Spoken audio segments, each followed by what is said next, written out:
오늘은 마가복음 강의 49번째 시간인데요. 사랑하라라는 제목으로 함께 하나님의 말씀을 나누겠습니다. 프랜시스 셰퍼라는 사람이 있습니다. 기독교 변증가인데요.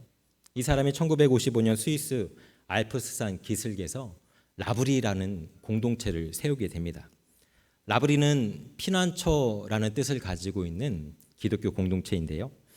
이것은 신앙의 여정 속에서 수많은 질문들로 인해서 힘들어하는 사람들이 그 대답을 찾기 위해 잠시 머물렀다 가는 곳입니다.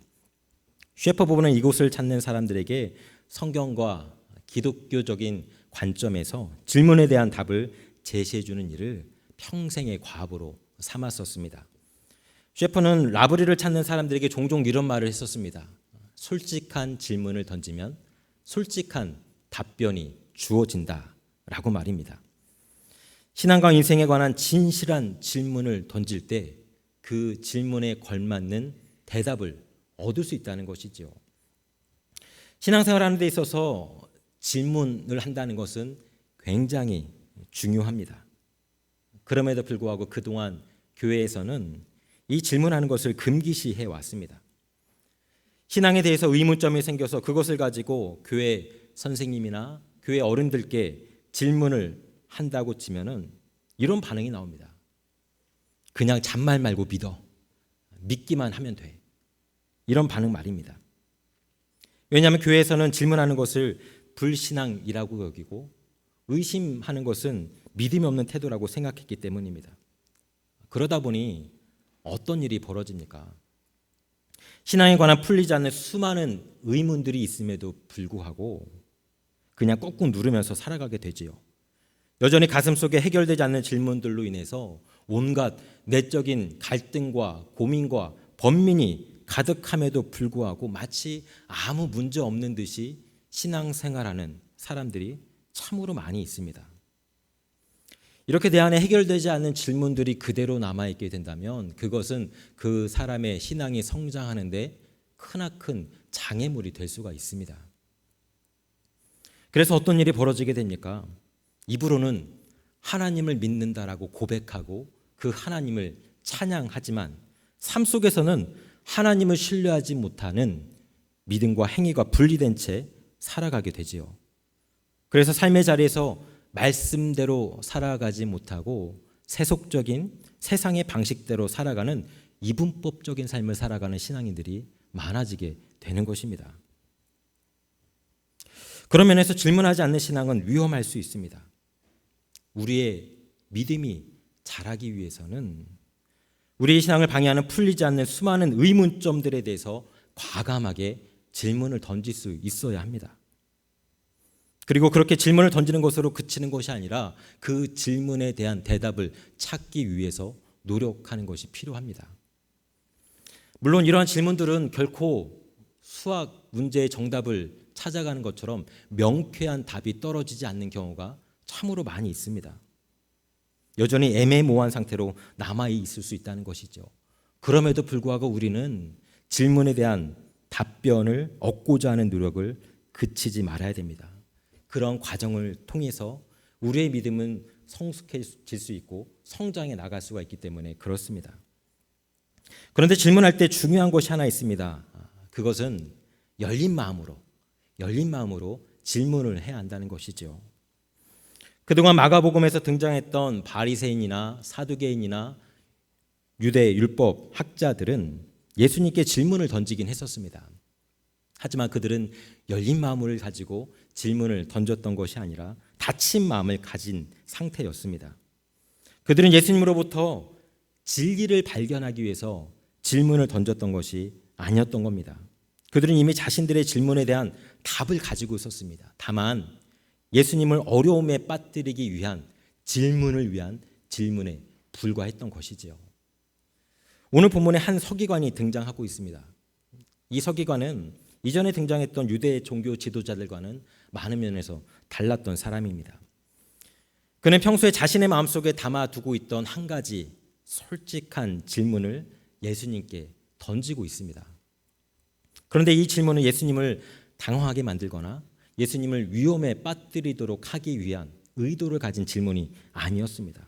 진실을 진리를, 무엇이 참인지를 알아가기 위한 질문이었다는 것이지요. 28절에서 서기관이 이렇게 예수님께 묻고 있습니다. 서기관 중 한 사람이 그들이 변론하는 것을 듣고 예수께서 잘 대답하신 줄을 알고 나와 묻되 모든 계명 중에 첫째가 무엇이니까? 구약 성경에는 수많은 계명들이 등장하죠. 그럼 구약 성경 가운데 율법, 계명이 몇 개나 등장하는지 아십니까? 총 613개의 계명이 등장합니다. 613개의 계명들 가운데 248개는 무엇 해야 한다라는 긍정 명령으로 되어 있고 365개는 무엇 하지 말아야 한다라는 부정 명령으로 되어 있습니다. 여기서 이 숫자가 참 재미있는데요. 고대인들은요, 248이라는 숫자가 어떤 숫자냐면 우리 사람 몸속에 있는 인간의 뼈의 개수라고 생각했습니다. 365는 1년의 날 수를 의미하죠. 그래서 랍비들은 이 말을 이렇게 해석을 합니다. 1년 내내 하나님이 하지 말라는 계명을 기억하고 매일 하나님의 율법을 몸으로 실천하라는 의미가 248개의 긍정 명령과 365개의 부정 명령 가운데 들어있다라고 여겼습니다. 오늘 서기관은 이 계명들 가운데 과연 어떤 계명이 가장 중요하고 가장 소중한 계명인지를 예수님께 묻고 있는 것이죠. 예수님은 서기관의 질문에 대해서 이렇게 답변을 하고 있습니다. 29절 30절의 말씀인데요. 우리 다 같이 한번 읽어보겠습니다. 예수께서 대답하시되 첫째는 이것이니 이스라엘아 들으라.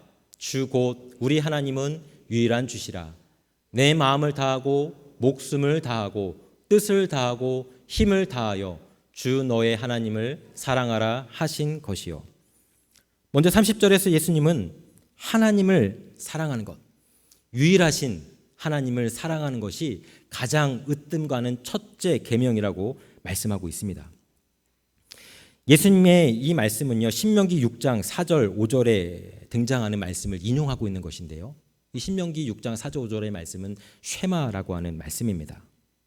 쉐마는 유대인들이 아침과 저녁, 매일 아침과 저녁 하루 2차례씩 암송하는 구절입니다. 이 쉐마는요, 유대인들이 가장 소중하게 여기는 신조, 교리라고 말할 수 있습니다. 결국 예수님이 쉐마의 말씀을 가장 큰 계명이라고 이야기하고 있는 것은 예수님도 율법의 모든 것을 거부하고 있는 것이 아님을 보여주는 것이라고 할 수 있습니다. 오히려 예수님은 율법의 근본 정신을 믿고 받아들이고 있습니다. 그래서 가장 중요하고 가장 큰 계명은 마음을 다하고 목숨을 다하고 뜻을 다하여 힘을 다하여 유일하신 하나님을 사랑하는 것이라고 이야기하고 있는 것이죠. 결국 613개 율법의 계명 중에 가장 으뜸이 되는 것이 하나님을 사랑하는 것이라는 말은 하나님과 올바른 관계를 맺는 것이 그 어떤 계명을 실천하는 것보다 소중하다는 것을 의미한다고 할 수 있습니다.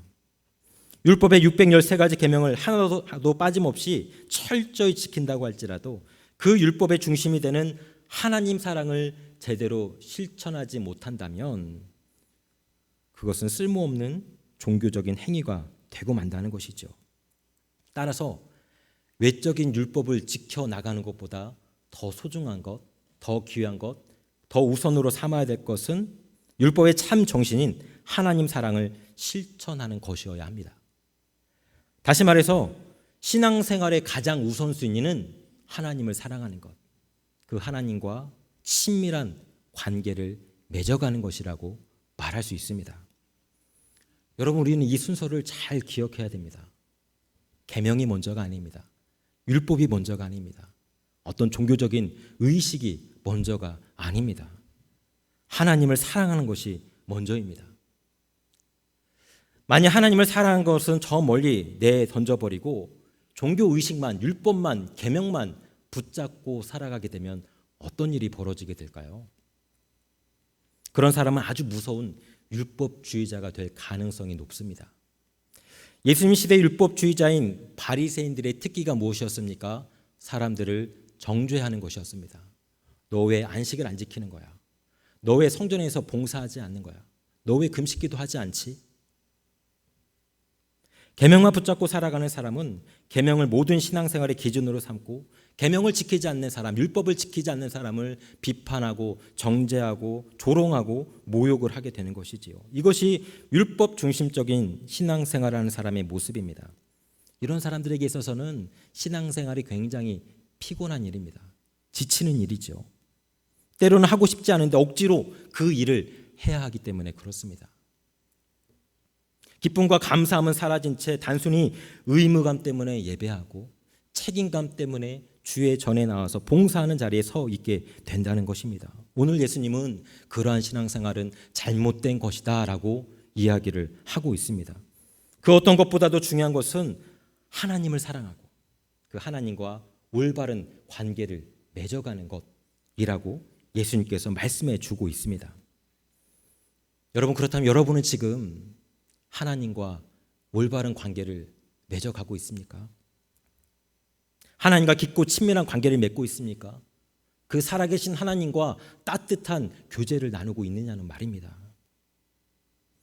누군가를 사랑하기 시작하면 내가 사랑하는 그 대상을 더 깊이 알고 싶어지게 됩니다. 그래서 사랑하는 사람과 데이트를 자주 하면서 많은 시간을 보내게 되지요. 함께 만나는 데이트가 끝나더라도 집으로 돌아가서 전화기를 붙잡고 밤이 새도록 사랑의 언어를 속삭입니다. 이것은 누가 시켜서 하는 일이 아니죠.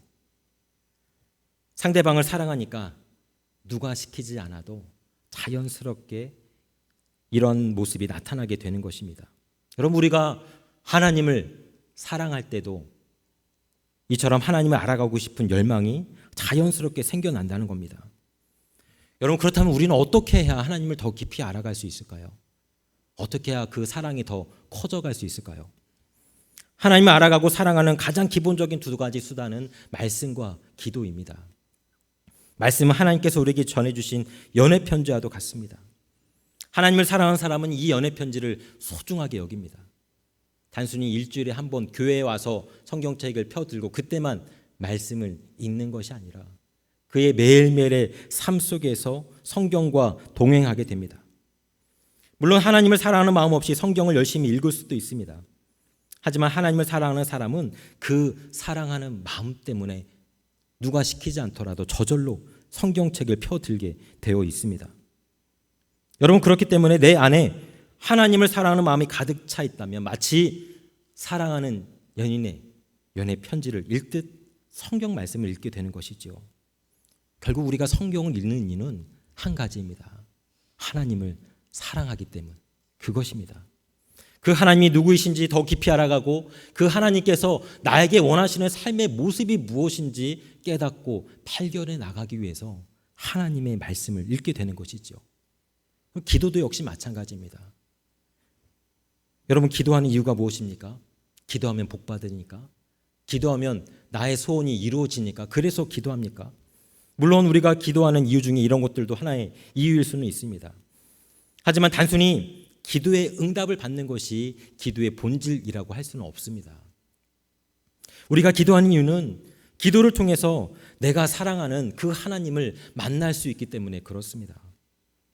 이제 막 사랑을 불태우는 연인 사이에서 서로 전화기를 붙잡고 밤새도록 그렇게 통화를 하는 이유가 무엇이겠습니까?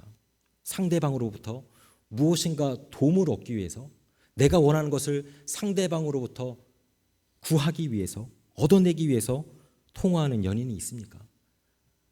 만약 혹시 여러분의 남자친구 혹은 여자친구가 이렇게 어떤 목적을 가지고 나를 만난다는 것을 깨달았다면 당장 헤어질 수 있어야 됩니다.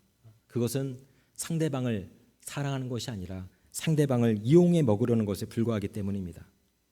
사랑하는 사람 사이에는 용건이 없더라도, 별로 할 말이 없어도 그저 그 사람과 함께 있는 것 자체가 좋고 행복하기 때문에 그와 만나고 전화도 하고 하는 것이지요.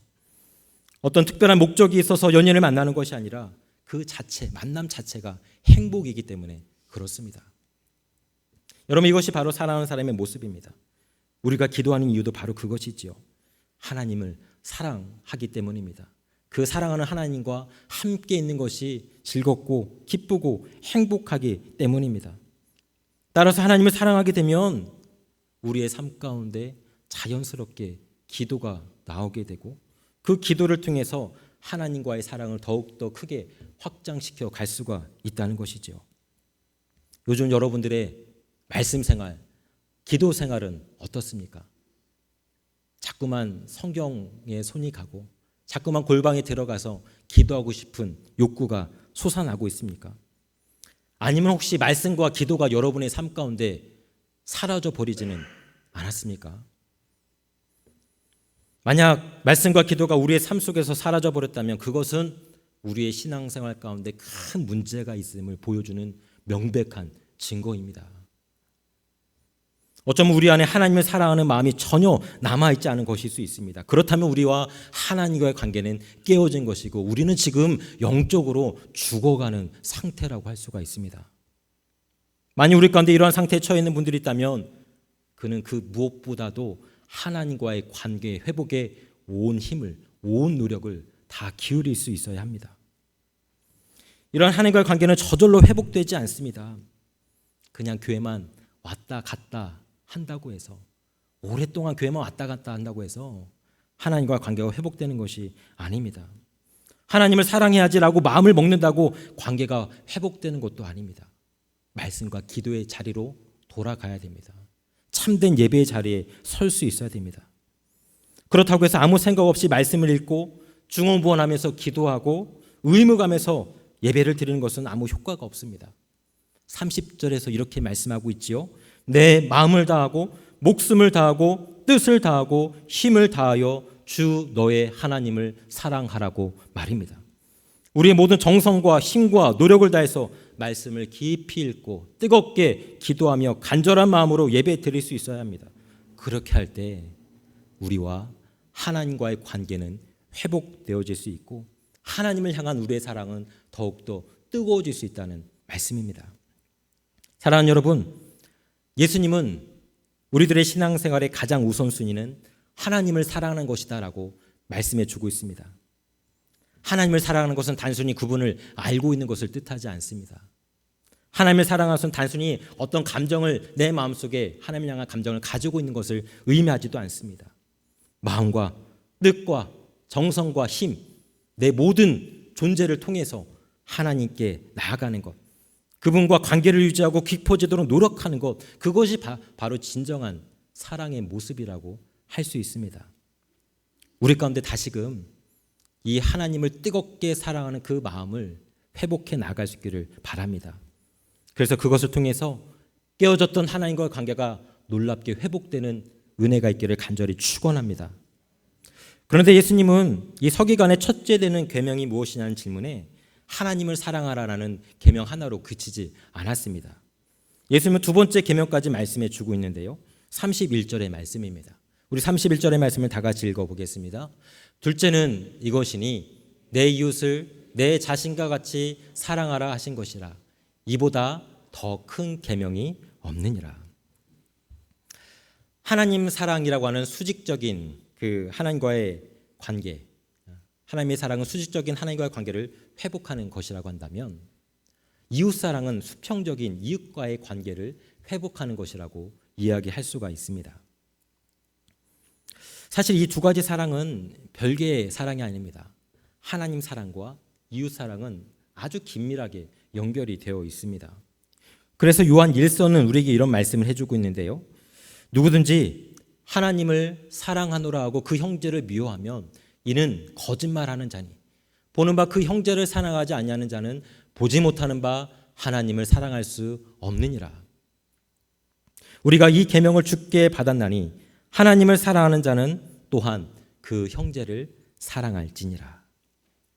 다시 말해서 눈에 보이지 않는 하나님 사랑은 눈에 보이는 이웃 사랑을 통해서 나타나게 된다는 것이지요. 따라서 우리가 하나님을 사랑하고 하나님과의 관계를 회복해 나가게 되면 그것을 통해서 우리 옆에 있는 이웃들을 사랑하고 그 이웃과의 관계를 회복해 나갈 수 있다는 것입니다. 여러분, 그런데 이것이 어떻게 가능할 수 있을까요? 하나님과의 관계 회복이 어떻게 이웃과의 관계 회복으로까지 발전해 나갈 수 있느냐는 말입니다. 이것을 알기 위해서는 우리가 31절의 말씀을 좀 더 주의 깊게 집중해 봐야 합니다. 31절에서 이렇게 기록하고 있지요. 내 이웃을 어떻게 사랑하라고요? 내 자신과 같이 사랑하라. 내 이웃을 내 자신과 같이 사랑하라. 이 말은 내가 나를 대하는 그 마음으로 내 이웃을 대할 수 있어야 한다는 이야기이죠.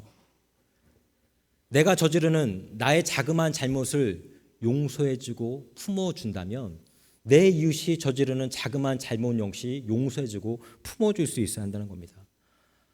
낙담하고 지친 나의 영혼을 내 스스로가 격려하고 힘을 북돋아 주고 있다면 그러한 마음으로 내 이웃 역시 그를 격려하고 힘을 북돋아 줄 수 있어야 한다는 겁니다. 내가 나를 사랑하고 품어주고 있다면 그 사랑하고 품어주는 그 마음으로 내 이웃 역시 사랑하고 품어줄 수 있어야 한다는 이야기입니다. 여러분, 이 말은 무슨 말이냐면 이웃 사랑이 가능하기 위해서는 먼저 내가 나를 사랑할 수 있어야 한다는 것입니다. 내가 나를 사랑하는 자기 사랑, 참된 자기 사랑이 있을 때 온전한 이웃 사랑이 가능해지게 된다는 것이죠. 자기 스스로를 사랑할 줄 아는 사람, 그 사람만이 내 이웃, 내 주위에 있는 사람 또한 사랑할 수 있는 힘을 가질 수 있게 된다는 것입니다. 결국 이웃 사랑을 하기 위해서 먼저 자신을 사랑하는 건강한 자존감이 있어야 됩니다. 건강한 자존감이 있는 사람만이 이웃을 진실된 마음으로 사랑할 수가 있습니다. 여러분, 자존감이 무엇입니까? 셀프 이스팀, 자기를 존중하는 마음이 자존감이지 않습니까? 그런데 안타깝게도 오늘날 우리 주위에는 이 건강한 자존감을 가진 사람들을 찾아보기가 쉽지 않습니다.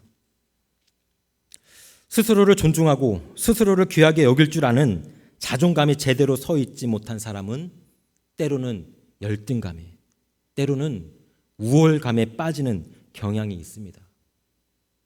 내 안에 쉽게 열등감에 빠지고 쉽게 우월감이 나타나는 사람이 있다면 그것은 지금 건강한 자존감을 가지고 있지 못하다는 증거라고 할 수 있습니다.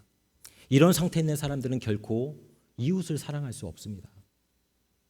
왜냐하면 자신의 마음이 깨어져 있기 때문에 이웃을 있는 그대로 바라보지 못하고 이웃을 왜곡해서 바라보고 해석하기 때문에 그렇습니다. 그래서 자신을 사랑하지 못하는 사람은 이웃을 사랑하기는커녕 이웃과의 관계를 파괴시킬 가능성이 너무나도 높습니다. 따라서 이웃을 사랑하기 위해서 중요한 것은 자기 스스로를 사랑할 수 있는 능력을 키워가는 것이라고 말할 수가 있습니다. 거식증이라고 하는 정신질환이 있습니다. 거식증이 무엇인지 아세요? 거식증은 살이 찌는 것에 대한 강한 두려움으로 인해서 먹는 것을 거부하거나 먹지 못하는 정신질환입니다. 이 병에 걸린 사람들은 음식을 최대한 적게 먹고 그 적게 먹은 것마저도 스스로 구토를 유발해서 다 토해내곤 하지요. 그러면서 그는 점점 말라가다가 결국에는 영양실조로 죽음에 이르기까지도 합니다. 여러분, 왜 거식증과 같은 질병이 오늘날 생겨나는 것일까요? 그것은 결국 자신을 있는 모습 그대로 사랑하지 못하기 때문입니다. 이 거식증이라는 것은 모델 지망생이나 모델 사이에서 빈번하게 나타나는 그런 질환이기도 한데요.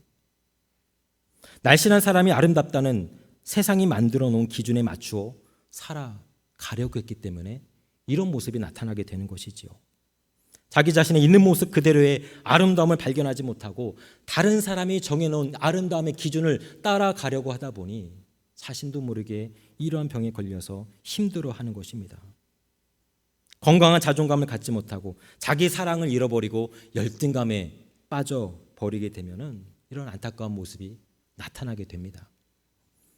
또한 어떤 이들은 자신을 사랑하라는 것을 이기적인 사람이 되라는 것으로 받아들이는 경우도 있습니다. 세상의 중심은 나 자신이라고 하면서 나 중심적으로 살아가는 것을 참된 자기 사랑이라고 여깁니다. 하지만 이것도 건강한 자기 사랑이라고 할 수 없습니다. 이런 이기적이고 거만하고 나르시시즘적인 자기 사랑을 가지게 되면 그는 잘못된 우월감을 가지게 되지요. 이런 우월감을 가지게 되면 나보다 약한 모든 사람들은 하찮고 쓸모없는 존재로 여기게 됩니다. 이런 생각이 좀 더 강화되면 나보다 약한 사람들을 볼 때 그들을 향해서 갑질하는 모습이 나타나게 되는 것입니다. 여러분, 그렇다면 건강한 자기 사랑은 어떻게 가능할까요? 우리는 어떻게 온전한 자존감을 가지고 나 자신을 사랑하면서 살아갈 수가 있겠습니까? 우리 신앙인들의 건강한 자기 사랑은 오직 하나님과의 인격적인 만남을 통해서만 가능합니다. 살아계신 하나님을 깊이 만나 내가 하나님의 형상을 가진 하나님의 사람이라고 하는 깨달음을 얻게 될 때 그는 비로소 자기 자신을 진실로 사랑하는 자존감을 갖게 되는 것이죠. 다시 말해서 하나님과의 관계를 회복하고 하나님이 주시는 하나님의 사랑을 받아 누릴 때 그것을 통해서 그는 내가 누구인지 나의 정체성을 깨달아 가게 된다는 것입니다. 여러분, 그렇다면 우리가 어떤 삶을 추구해야 할지 명백해집니다. 우리가 이 세상에서 정말 인간다운 아름답고 행복한 삶을 살고자 한다면 우리는 나에게만 집착해서는 안 됩니다. 세상의 기준에 맞추기 위해서 남들처럼 성공하기 위해서 끊임없이 자신을 채찍질하는 것을 통해서는 결코 행복해질 수 없습니다. 또한 내가 세상의 중심이라고 하면서 자기 우월적이고 자기 과시적인 병적인 사랑에 빠져서도 안 됩니다. 건강한 자기 사랑은 오직 하나님 안에서 하나님을 만날 때, 오직 하나님 안에서 하나님의 사랑을 받아 누릴 때만 가능한 것입니다. 하나님을 사랑할 때 나 자신을 비로소 만나게 됩니다. 나 자신을 만나 내가 누구인지 깨닫고 나 스스로를 사랑하게 될 때 그때 비로소 내 이웃을 내 몸처럼 사랑할 수 있게 되는 것이지요. 그것을 통해서 이웃과 더불어서 풍성한 삶을 누릴 수가 있게 되는 것입니다. 이제 말씀을 마칩니다. 오늘 예수님이 우리에게 신앙생활에서 가장 중점을 두어야 될 것이 무엇인지 말씀해 주고 있습니다. 그것은 하나님을 사랑하는 것입니다. 하나님을 사랑하는 것은 하나님과의 관계를 회복하는 것입니다. 하나님을 만나고 그분을 경험하고 그분 안에서 살아가는 것입니다. 이런 하나님과의 관계 회복은 오직 말씀과 기도를 통해서만 가능합니다. 이렇게 하나님을 사랑하는 마음을 회복할 때 우리는 비로소 나 스스로에 대한 사랑 역시 회복해 나갈 수가 있습니다. 나를 향한 사랑을 회복한 사람만이 이웃을 향한 사랑에까지 성장해 나갈 수 있는 것이죠. 사랑하는 여러분, 지금 여러분과 하나님과의 관계는 어떻습니까? 만약 우리 가운데 하나님과의 관계가 끊어진 사람이 있다면 이제 다시금 그 하나님과의 관계를 회복해 나아갈 수 있기를 바랍니다. 그분을 더 알아가고자 하는 마음, 그분을 만나고자 하는 간절한 마음을 가지고 말씀과 기도의 자리로 돌아갈 수 있기를 바랍니다. 하나님과의 관계를 회복함을 통해서 나를 사랑하고 내 이웃을 내 몸처럼 사랑하는 복된 삶을 살아가는 저와 여러분 되시기를 간절히 축원합니다. 함께 기도하겠습니다.